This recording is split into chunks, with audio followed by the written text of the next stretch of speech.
حضرت سلمان فارسی رضی اللہ تعالیٰ عنہ کہتے ہیں رمضان شروع ہونے سے پہلے نبی پاک نے ہمیں مسجد میں بلایا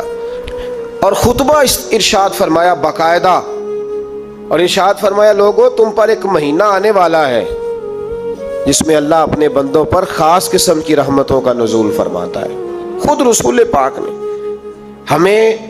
کس قدر زیادہ اس مہینے کا اکرام کرنا ہے اور کس قدر زیادہ اس کو اہمیت دینی ہے اور کس قدر زیادہ ہمارے لیے وہ باعث عظمت ہے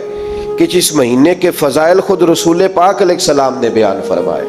اور نبی پاک صلی اللہ علیہ وسلم نے فرمایا کہ اس مہینے میں تم نفل پڑھو گے تو اللہ فرض کے برابر ثواب عطا فرمائے، اور فرض کا ثواب اللہ 70 گنا عطا فرمائے۔ کتنا بولیے؟ اچھا ہوتا پتہ کیا ہے، ہمارے ہاں لوگوں کو پتہ چل جائے نا فلاں کاروبار آج کل زیادہ صحیح چل رہا ہے تو سارے لوگ وہی کاروبار شروع کر لیتے۔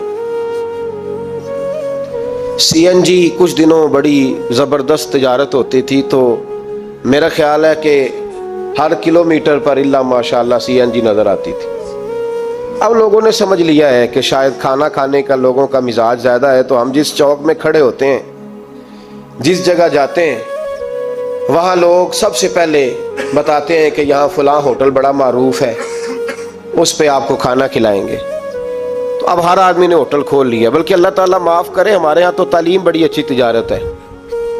جب سے سرکاری اسکولوں کی حالت تھوڑی خراب ہوئی تو ہر بندے نے پرائیویٹ اسکول کھول لیا، بہت بڑی تجارت ہے معاذ اللہ۔ میں کبھی کبھی پریشان ہو جاتا ہوں کہ وہ قوم کیسے آگے بڑھے گی جو تعلیم بیچتی ہے۔ اور اللہ تبارک و تعالیٰ مجھے معاف کرے تو ہمارے ہاں تو صحت کا شعبہ سب سے زیادہ تجارت کا حامل ہے،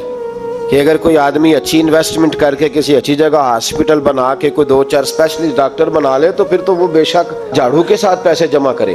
مسئلہ ہی کوئی نہیں۔ ہم یہ کرتے ہیں کہ جو پتہ محسوس ہوتا ہے نا کہ اس جگہ مجھے رمق زیادہ نظر آ رہی ہے، تجارت میری زیادہ بڑھے گی، تو لوگ ادھر توجہ کر لیتے۔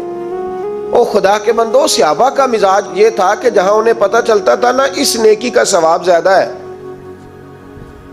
تو وہ بھاگ کر اس نیکی کی طرف توجہ کرتے تھے